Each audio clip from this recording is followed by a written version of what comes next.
Look at this. You must be the bride. Hi. Fitch Bradley. Grace. Pleasure. Alex. Hi, Fitch. How are you? Well done. Sorry we cut it so close. We couldn't get our regular charter out of De Gaulle this morning.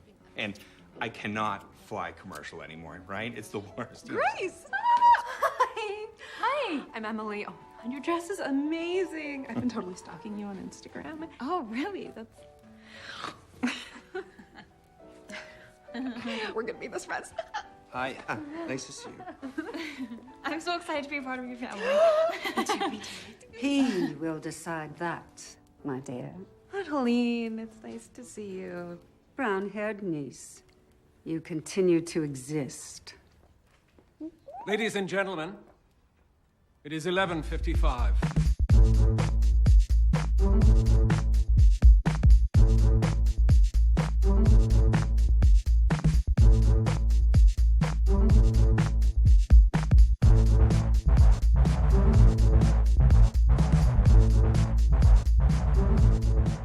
Hello, pop pickers. It's time for another episode of Cinema Eclectica, and with that irrelevant intro out of the way, if you never listened before, I am Rob, and this week I've been joined by Graham. Hello there. Only two of us this week.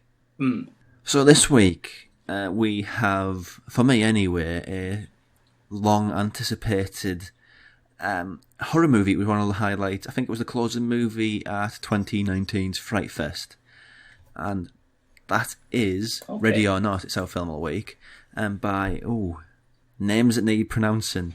Matt Bettinelli-Alpin and Tyler Gillette. Solid work. I'm very proud of you. And in it, it's a pretty straightforward setup.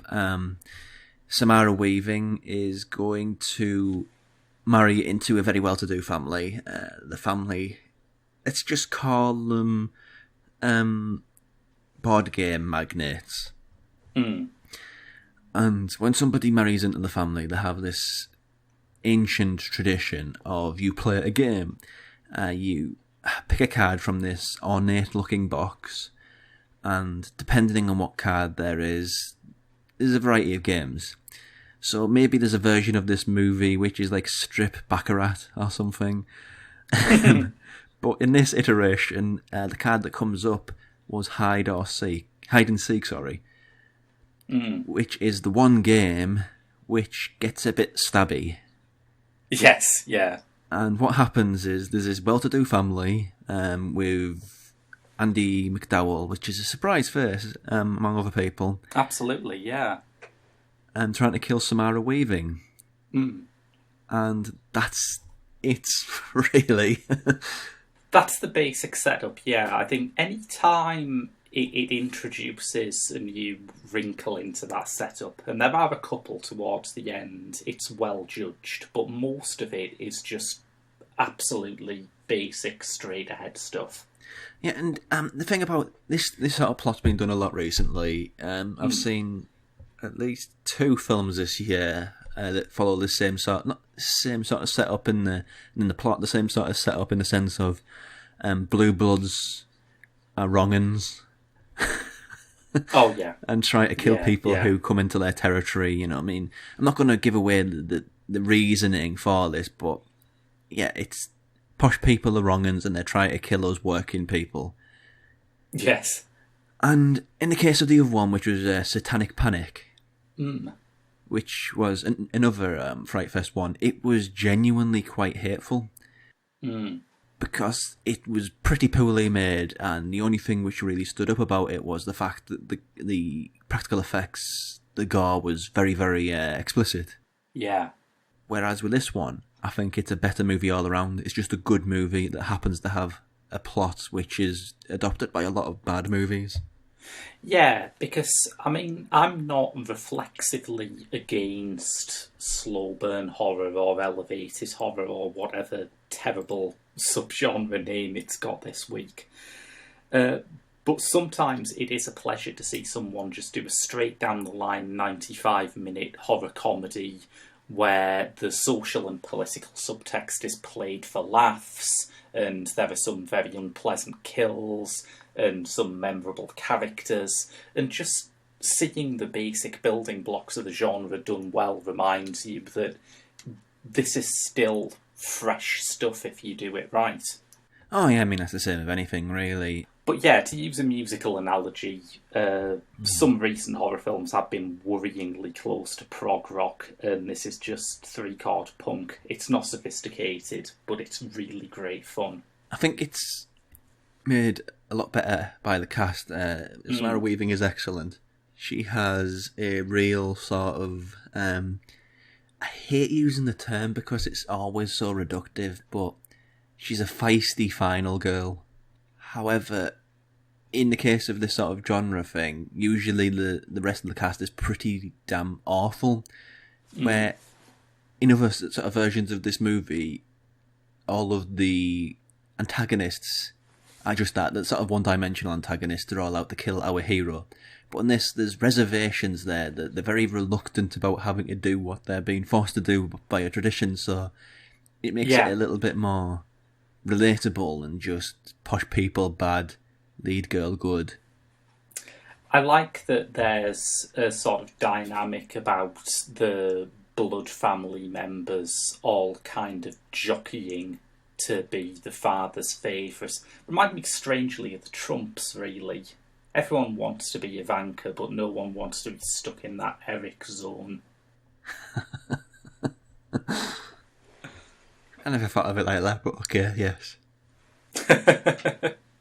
But yeah, there's some lovely actors in support, and big shout out for Christian Brune from Orphan Black as Fitch, who spends the whole film having real trouble with a crossbow. Yeah, I mean, that's the sort of thing that's just a really nice touch, isn't it? It's one of those things where it kind of gently subverts the cliches, isn't it? It is one of those rare American films where not everyone is great with weapons all the time. Yeah, I mean, one of the gags there is somebody keeps on killing people because they're rubbish with weapons. Yeah. Which is really funny. Yeah. But at the same time, it does have a genuinely malicious edge. There's one. I mean, I don't want to talk about gore too much, but it's kind of telling how it uses it. I think a genre film. There's sort of very nonchalant decapitation by the elder female figure of the family, which is probably the most bleakly horror thing the film does. Other than that, it's kind of, the gore's more survivalist, really. There's a scene in which Samara Weaving is shot. I'm not going to say by who because it has my biggest laugh of the movie, and I'm a horrible person for thinking that.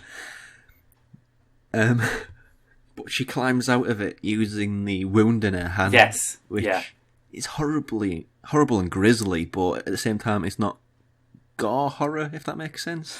Well, it's a perfect illustration of that thing that Ben Wheatley keeps saying about screen violence, where you can blow up a whole city on screen and nobody says, "Oh, that must have hurt." But the second someone slams their finger in a car door, the whole audience shudders. And there are some very choice sort of finger in car door moments here. And also in the sense of it just being really, it plays with timing a lot. I know it's a dumb gag, but there's a scene pretty early on where things go awry. The would-be husband takes Weaving to one side. She escapes down a side alley or something, and all of the blue bloods are getting a bit antsy. And I think, oh my god, where could she be? And then she literally walks through the door at that precise moment. So you can be clever with your humour, and you can also be kind of obvious with it. I mean, an obvious gag isn't necessarily a bad one, and stuff like that. I think it's the way it's done really works because of the character and the tone and just the splat stick of it. It's got a good sense of horror ethics, hasn't it? If somebody is bad, they will get worse punishment. Oh yeah. It's also it's quite good with red herrings as well. I love to call them red herrings. Really, it has a very adept ability to play with what characters are good, what characters are bad. Because, like I said, it goes back to that thing of these aren't very reluctant murderers. Yeah. and the way it twists with that is particularly satisfying, I think, because you have like this idea in your head of how this movie's going to play out. It's either going to be everybody dies or something stupid and heroic, and it doesn't really do either. Yeah. So it kind of has its cake and eats it, I think, which is very shrewd. And I like that for all their kind of loathsome characters, the killers are mostly pretty reluctant. I mean, there's always this a kind of subliminal gag in the air that they'd much rather be playing drafts. Yes. I mean, the only one who seems like absolutely into the murdering, well, there's two characters. I don't know who plays it. The white-haired elder, sort of the grandmother of the family. I don't know who played her role. That's Nikki Guadagnini, who I was not familiar with. Let's see if I've seen her in anything else. I'm looking it up, and the answer would seem to be no. So she was quite a fine then, because she's great. She's the fury of this movie, really, isn't she? I mean, she's the biblical verse reciting character of this thing. Yeah, she has a little air of Fatma Mohammed's great performance from a few months back as the shop assistant in Fabric. Yeah, actually, that's a good call. Yeah. The other sort of character who's in on it isn't actually a member of the family. I can only assume he was the butler. Oh, yeah. Stevens. Yeah, and he gets a great deal of the violence enacted upon him. I think his introductory scene is him getting hit over the head with a teapot. Yes, yeah. And, it's justifiable punishment for someone who just sings Ode to Joy all the bloody time. Yeah, and there's another scene later on in the car, which is as well as that whole car sequence, just how it subverts what you think is going to happen, and it doesn't. Yeah, it keeps it fresh, it keeps it going, because I think that's what I'm going to relate it to Get Out a little bit here, because there's that very pivotal scene later on in Get Out where I can't remember the name of the character, Daniel Kaluuya, I think is the actor's name. Yeah, he's escaped the house and he's attacking a female character. I won't say who because of spoilers. Not everybody's seen it. But then a police car rolls up. And you think, there's only one way this can happen. And the whole car sequence in Ready or Not record that sort of... You think it's going to go this way, but we're not. Yeah. We're going to go that way instead. I also thought of Get Out quite a bit, and one thing where I think it might have even exceeded Get Out is that it has found the most brilliant creepy old children's song. Don't recall that. It's the record that they put on when they're about to start playing hide and seek. Oh, yes. That is horribly... yeah, it's just brilliant. Every modern horror movie has to have a creepy children's song in somewhere, and most of them are sounding pretty barrel scraping by now. There was one chapter of the Insidious or Paranormal Sinister something kind of movies where they played Tiptoe Through the Tulips by Tiny Tim, and I'm sorry, but Tiny Tim is not frightening. That's Insidious, that one. That's Insidious. Insidious. Yeah, they blur into one after a while. Yes, they do. But this has a fantastic example of the trope. To play a game. Editor's note, we later discovered that this was an original song written by the very talented composer Brian Tyler. Mad props to him. I hate to say it's all of its great movies come from left turns, because that's not true.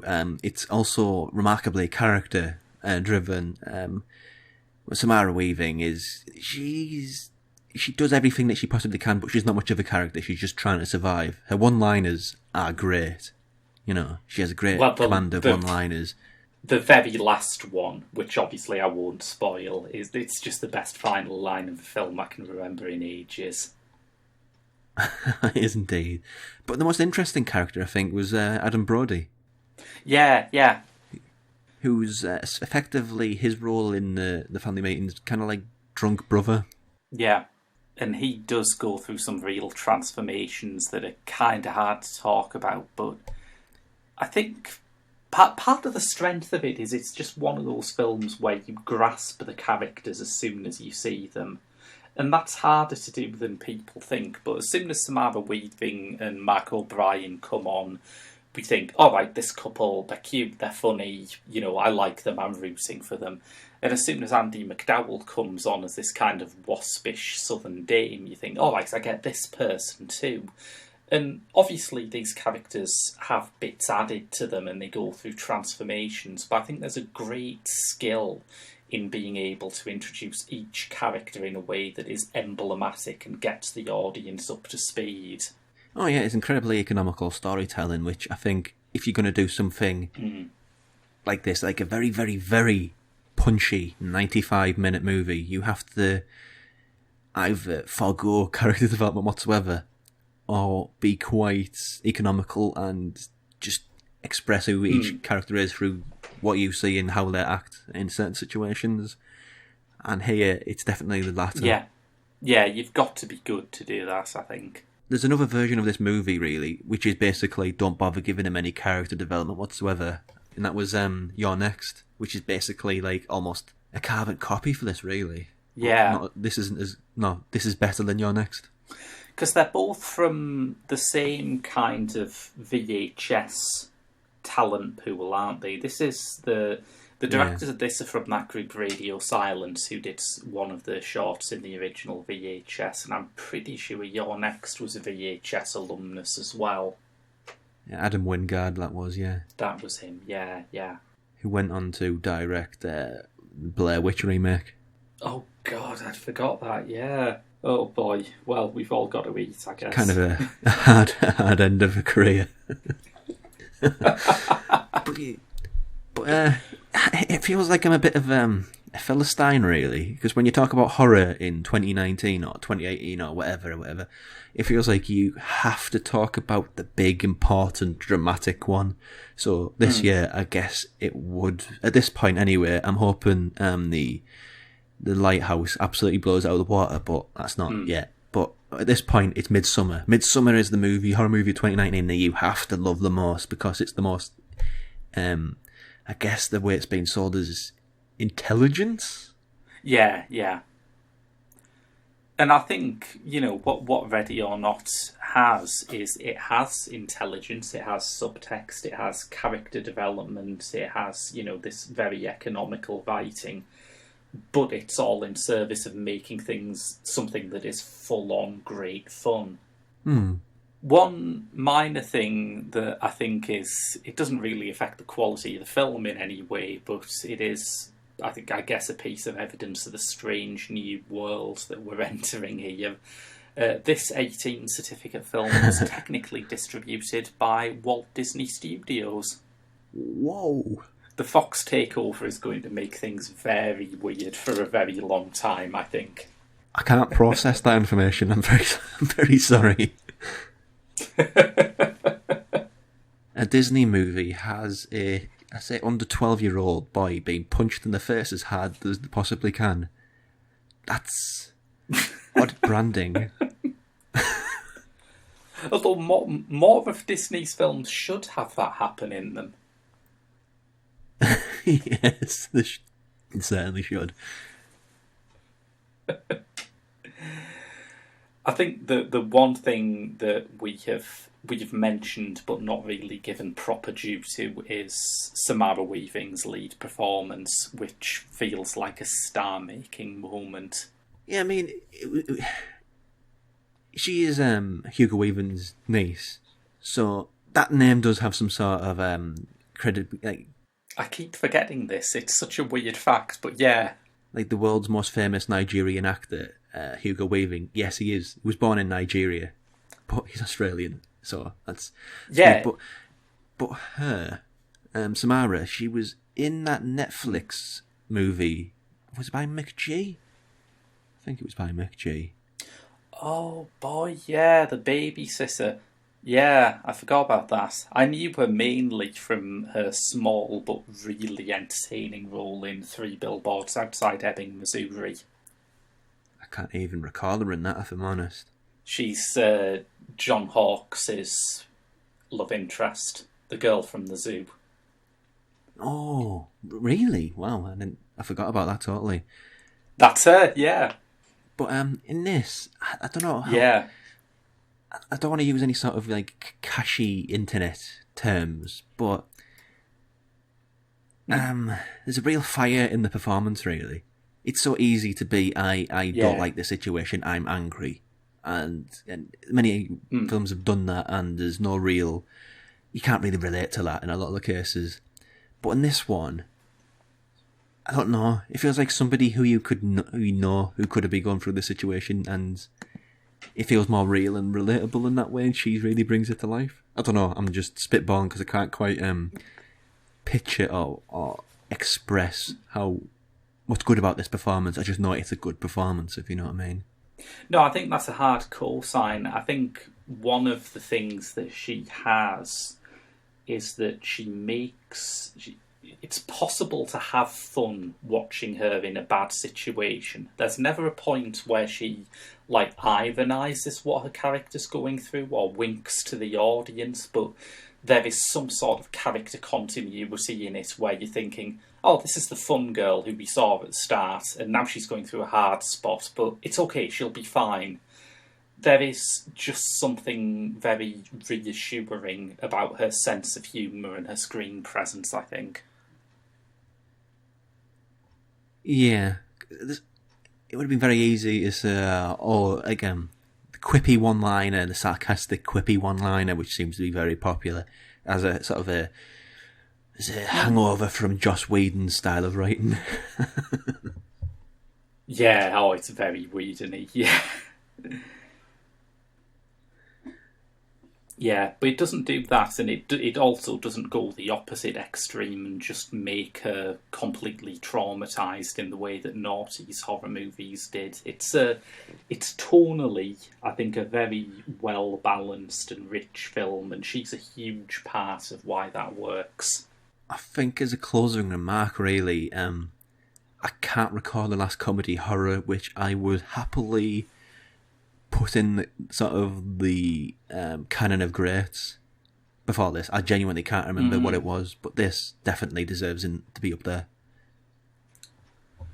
Yeah, I know. I'd completely agree with that. I'm already kind of excited to show it to friends. It's fab. It's a fab movie. Can't really overegg that pudding. So, recommendations? I guess there's two within the horror genre. The first one is the ugly stepchild of the Wreck franchise. Well, it was at that point anyway. Wreck 3 Genesis, in which bad things happen at a wedding for the bride, who ends up wielding a chainsaw, and she's similarly sort of pitched in that situation too. And the other one is Bay of Blood, in which a stabby family need to get all the stabbiness out of the system. Yes.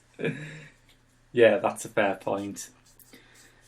For me, I would say, a horrible part of me wants to say Downton Abbey, the movie. But a more sincere part of me would say, when you're talking about class politics in horror movies, you have to mention Brian Yuzna's Society, and I think that would be a fun double bill, although I know you have your issues with that film. Well, I'm not a fan of Yuzna. I'm just not a fan of Yuzna, let's not overcomplicate it. Yeah. The other thing they kept reminding me of, more in its kind of rich, dark humour, it's kind of macabre fun, but also in little grace notes, like the maids all like having identical haircuts and wearing the same black uniform. It actually started to remind me quite a bit of Nicholas Roeg's adaptation of Roald Dahl's The Witches. Now, that would be a good double bill. Of course, there are differences. One of them is a horror movie designed to traumatise adults. But which one?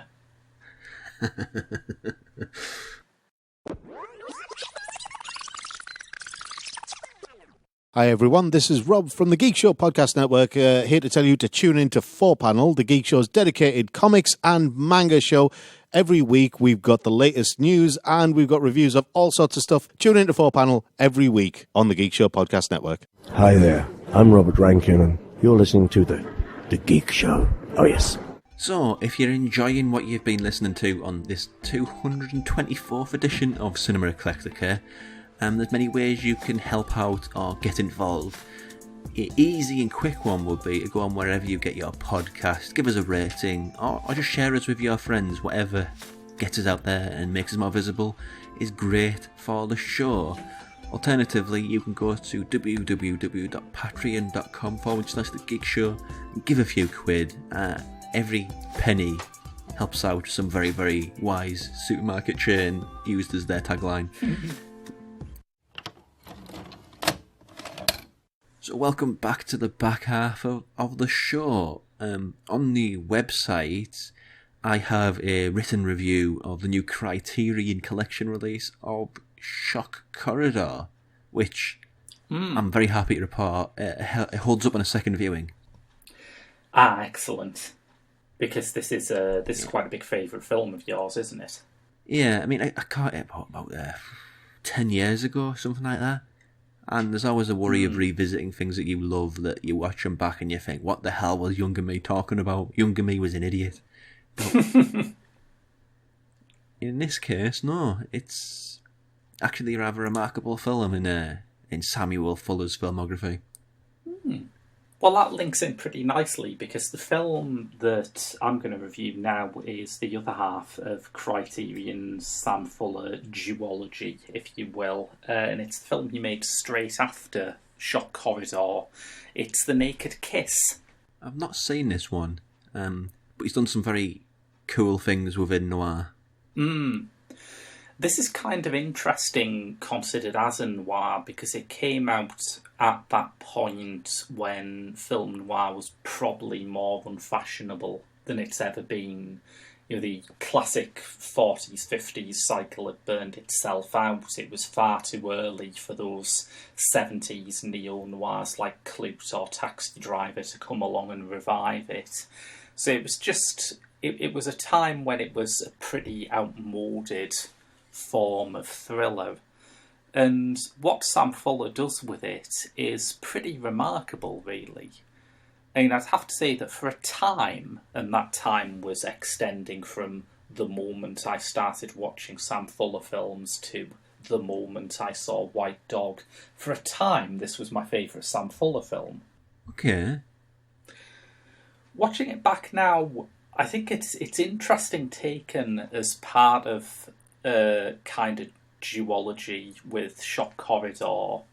They were both the first two films he made for Allied Artists, a new studio that he joined. And the strengths of one are kind of complementary to the other. The Naked Kiss isn't as wham-bang a film as Shock Corridor. Shock Corridor is full of action, full of big cinematic effects. It's, bold, brazen stuff. The Naked Kiss has this incredible opening, which could have come straight out of Shock Corridor. And then after that, it becomes quieter and more insinuating. But it's worth sticking with, because I think it goes somewhere which is, in its own way, just as outrageous as anything in Shock Corridor. It gets there through a bit more of a slow build, I guess. Well, that's compared to one of his other, it kind of plays opposite to one of his other noir movies, Underworld USA, which is ferocious and about as nihilistic as he ever was. Yeah. I think one of Fuller's strengths is that he could get a big emotional spectrum out of a pretty crude toolkit. You start taking a Fuller film apart and maybe there aren't so many deep, nuanced performances. The messages are pounded home, the moments of drama, big, screaming at the sky stuff. But something about the way he arranges them, I think, shows that there's a greater insight beneath it. There's an interview on the disc with Constance Towers, the star of this film, and who also appeared in Shock Corridor playing the hero's wife, who pretended for long and convoluted reasons to be his sister. The old White Stripes manoeuvre, they call it.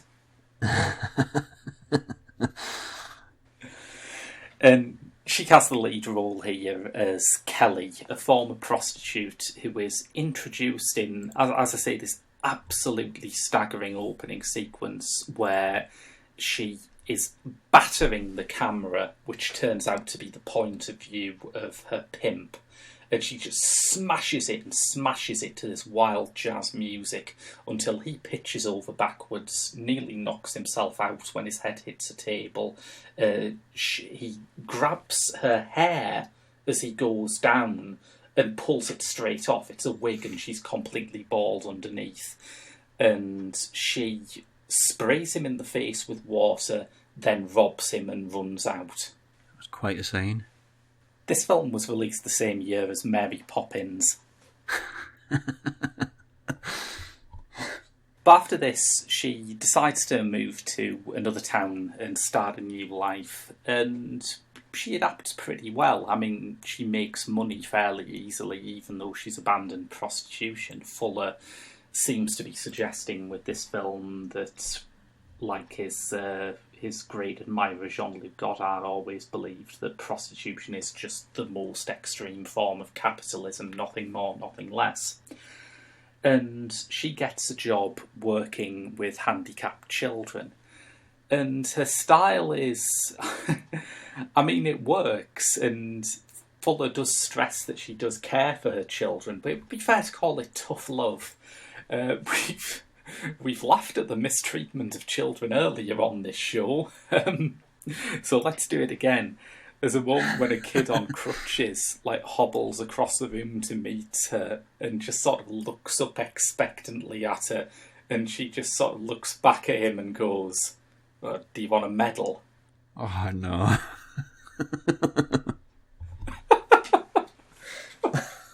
So she's kind of an interesting lead character because she's not entirely sympathetic, but at the same time, if one of Sam Fuller's male characters did this, you'd understand immediately where they were coming from, because Sam Fuller is a man who makes movies about tough, manly men. And in making one of his few films with a female protagonist, he's actually kept that toughness laudably intact. And Kelly is far from an angel, but she's a survivor, and there's nothing that Fuller admires more than people surviving. And for a while it'll look like, it looks kind of like it's about to work. She finds a man in this town she's moved to, she gets engaged to marry him, and then, and this happens some way into the film, but I guess I'm going to have to say it because it's the reason for the movie's still retaining its 18 certificate over 15 years later. Then she discovers he's a child molester.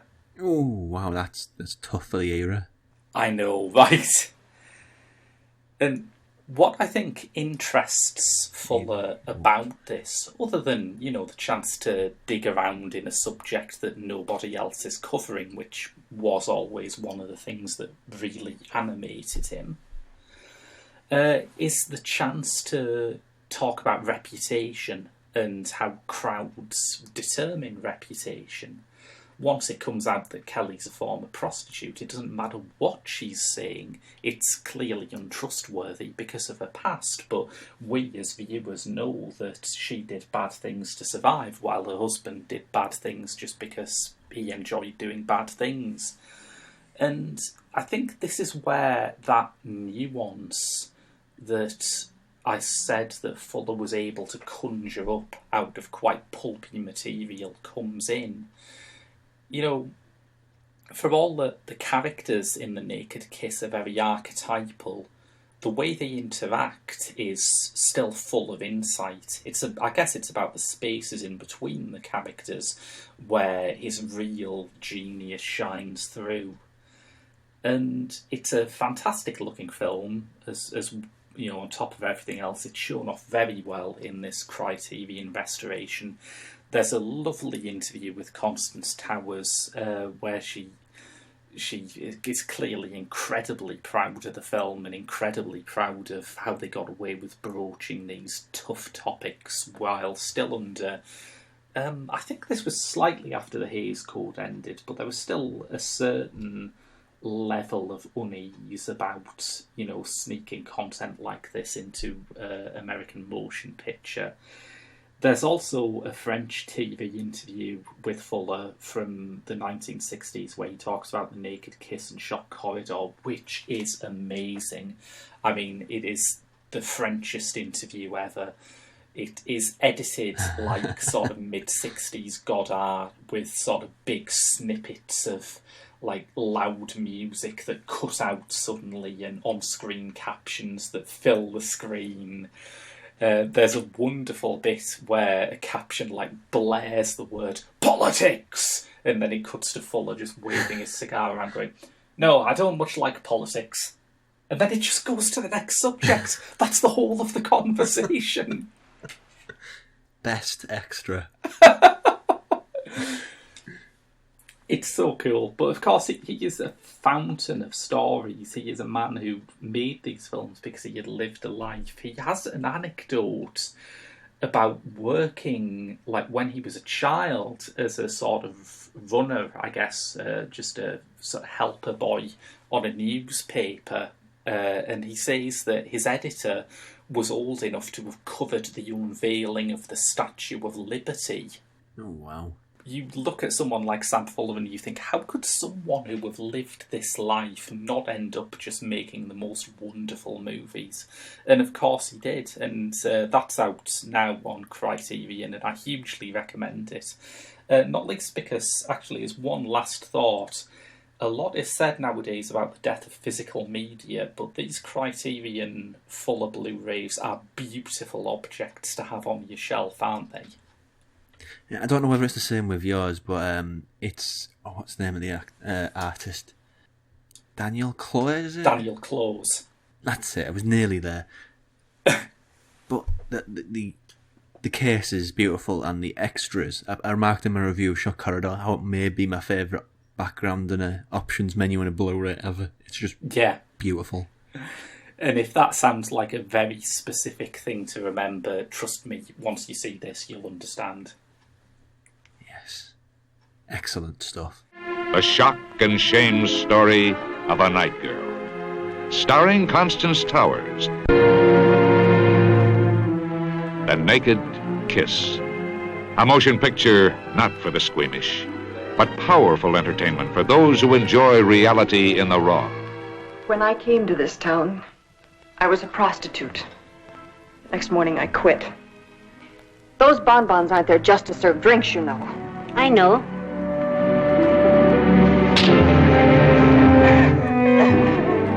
Get compliments, clothes, cash. You meet men you live on, and men who live on you. And those are the only men you'll meet.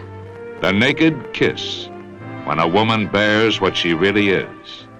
What were your relations with this woman? I was her business manager.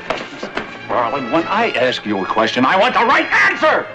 I washed my face clean the morning I woke up in your bedroom. You got morals in my room? I saw a broken down piece of machinery. Nothing but the buck, the bed, and the bottle for the rest of my life. I'm trying your side of the fence. Is there a law against it? Is there anything wrong with it? So, for me, I opened myself up to a challenge. Yes. Talking with Graham at Saturday, our weekly production meeting, and the theme of the challenge was something which is a bit of a weakness of mine. So, being the idiot I am, I just said, France! All of it. Eventually, we sort of fine-tuned that down a little bit to the French New Wave, which is a bit more specific. Yeah. And within that, well, I'll let you describe, Graham. You recommended it? Indeed, yes. This is a film that I only just watched for the first time recently. It's Vagabond by Agnes Varda, which is often cited by devotees as maybe her greatest work. I think Cleo from 5 to 7 is maybe the only thing that gets as many votes when you ask an Agnes Varda fan what their favourite is. And it's the story of Sandrine Bonnaire it wasn't quite her first film role, but it was maybe her first lead role, I think. She was only 18 when she made it. She stars as a teenage girl who, at the start of the film, so this definitely isn't a spoiler, is found frozen, dead in a field. And the film then goes on to reconstruct the chain of events that took her there, sometimes in a kind of mock documentary style. The another genesis behind the idea of us picking this as well is it's effectively social realism with what it does. However, I will preface that a little bit by saying my interest in social realism, well, I don't have any. Yes. Because it tends to be from miserable old men that tell how in the case of British social realism anyway, the North is horrible and grim. Let's look how horrible and grim it is. There's no saving grace. There's nothing positive. It's just all grim, and it's tedious. It's patronising, yeah. But in the case of this, what I think is really rather remarkable about it, I mean, I'm still processing it. I watched it earlier today, so there's lots of things going around in my head.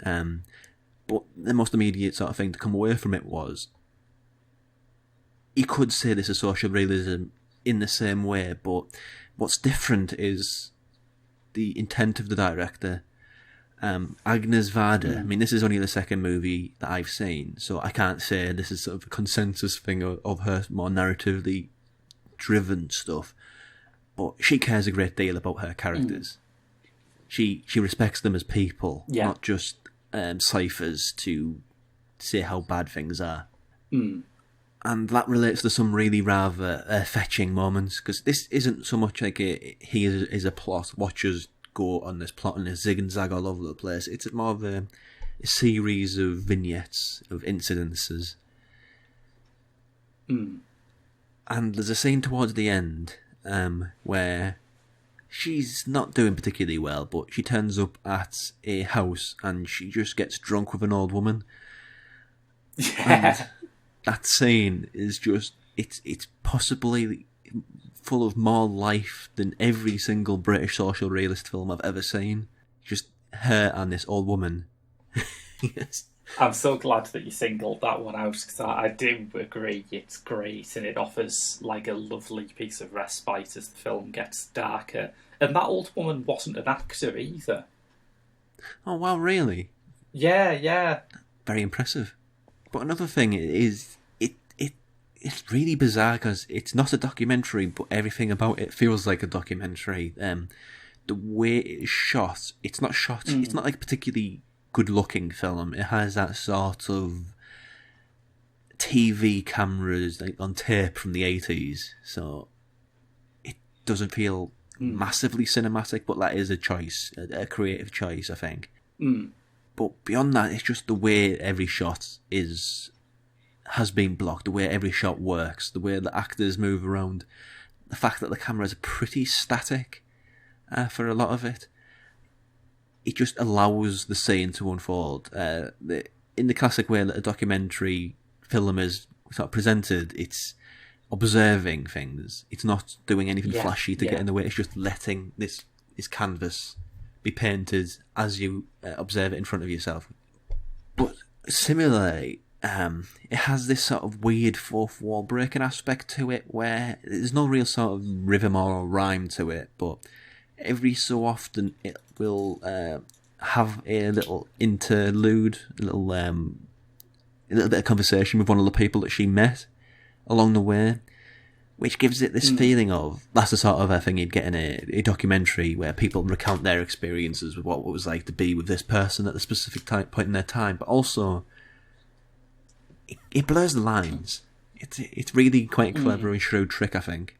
And I think as a dramatic device, what it offers is a kind of gentle way of challenging the stereotypes around the homeless. I mean, a conventional social realist filmmaker would just hammer you over the head with that, but you recognise in all of those vox pops an emotion that you may have had, or someone you may have heard someone express about homeless people, and you recognise that they are all at best part of the truth of what this woman's going through. They are very, very blinkered, understandable but wrong. Yeah, there's also a sense of is she the real person there, because one of the beats of her character, one of the qualities of her character is she's just mad for 80s French pop. Yes! It just pops up. It has like this feeling of, I don't know, like it could be, I don't know what he's called, but he did the Miserable Donkey movie. It's just Bresson. Robert Bresson. That's it, yeah. But then you get these little interjections where she's just sat in a car talking to someone and she listens to pop music, and it makes it feel more real than I think any social realism film that genuinely does, to be honest. And for a sort of style of movie which is all about making these pockets of society, these downtrodden pockets of society feel real, for something as effectively trivial as pop music to outdo it all, it just kind of says how weird a style social realism is for me. How it can be like how the threads can be pulled on that easily. It's hard to say what my feelings of it is, because I don't like to have hot takes on movies too much, because the hot take gives and the hot take takes away. But at this point in time, I genuinely do like it, because you can feel the affection and the sort of the really lovely, positive person that Agnes Varda is through everything that she does. Yes, she's telling a horrible, bleak story about a homeless person who it's never really established whether she's homeless via bad circumstances or choice. She seems to be a little bit of, just as the title suggests, a bit of a vagabond, a bit of a person, kind of a drifter. Yeah, she's out and about, drifting about. But she never looks down on the characters. She always respects every single last person, even the quite stiff upper lips sort who talks about how disgusted he is with this woman just for drinking on the street and being a bit dirty, really. But everybody she loves and everybody she respects, and I don't think there's enough filmmakers out there either now or historically that have that. Really, I'm not saying it as a sort of a point of morality. I'm just saying it as a point of Agnes Varda. From what I've seen of her in the documentaries that she fronted, is she liked to see the best in everybody, and that's what really stands out for me in this movie. And I'm probably going to really end up liking it when all my thoughts and feelings sort of discombobulate and come one whole thing. But yeah, it's a really, really good movie. And for somebody who hates social realism to say that of a social realism movie, it's quite an achievement, really, I think. Yeah, I think it's a testament to how uncliched her view of the world is. I'm going to look into her filmography more, actually, because even 2 movies in, she's just great, Agnes Varda. Yeah, I'm a bit of a late life convert with Varda. I only started getting into her a couple of years ago, but she's already become one of those directors where if I'm just offered the opportunity to see one of her films, I'm always in the mood for it. You know what I mean? Yeah. I mean, just to go back to the French New Wave thing, my problem with it historically is it takes itself awfully serious, very poor-faced, and that's just not the case with her work. So, yeah, looking forward to catching more of it. I think Goddard can be quite funny, although it's the type of humour that even when you're reading the subtitles, you still feel like you need it translated. Yeah, I think we'll wrap up now with what's coming up next week. Yeah, shall I take that? Oh, can do, yes. Yeah. What was that? We've got Good Posture, which Emily Mortimer is directed by her friend Dolly Wells. They made the TV series Doll and M together. This has been getting pretty strong reviews, and I really like Emily Mortimer. Not heard of that, but okay. We've got Hitsville, The Making of Motown, a documentary about, guess. Well, Motown's one of the greatest record labels that ever was, so at least the music will be fantastic, even if the movie's awful. Yes, absolutely. We've got Joker, and I mean, did you ever think going into this year that the most controversial film of the year would be the one about the cartoon clown man? Given how fired up people's opinions can get, who knows? Who knows? I mean, it's a strange world. When the advert comes on TV, I think, I really like Joaquin Phoenix, and I really like that sort of carnival score that they've got going on to it, the creepy carnival score. Oh, yeah. But at the same time, I think, but that's from the director of The Hangover, that is. And then my brain sort of remembers where it is. Exactly my path through, yes. The other big release next week is, I think it's fair to say, gunning for a different audience. It's Judy, the Judy Garland biopic with Renee Zellweger, and Jessie Buckley is in it as well.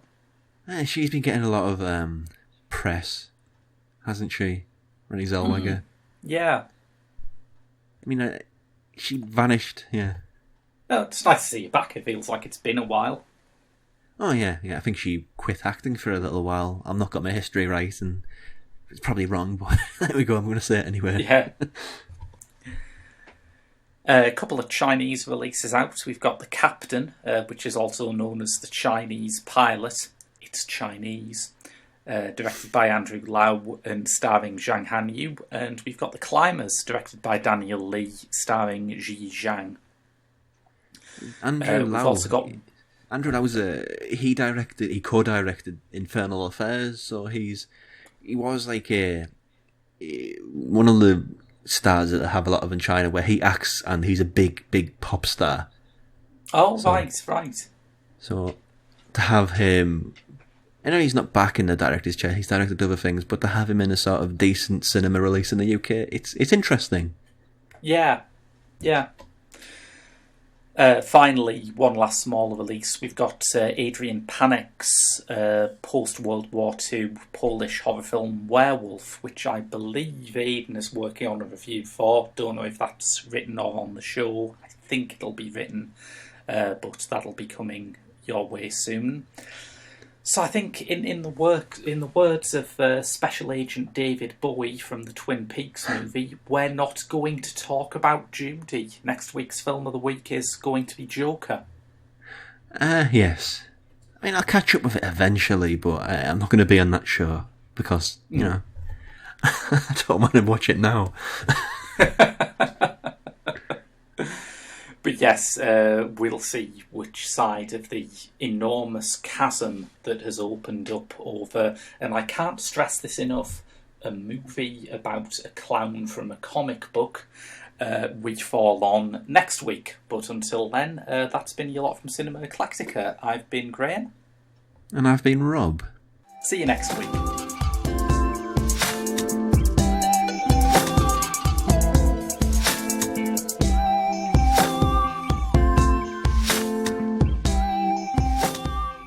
Do stand-up comedy. You should come see a show sometime. I could do that. People think you're weird. They don't feel comfortable around you. I don't want you worrying about money, Mom. Or me. All that sacrifice, she must love you very much. She always tells me to smile and put on a happy face.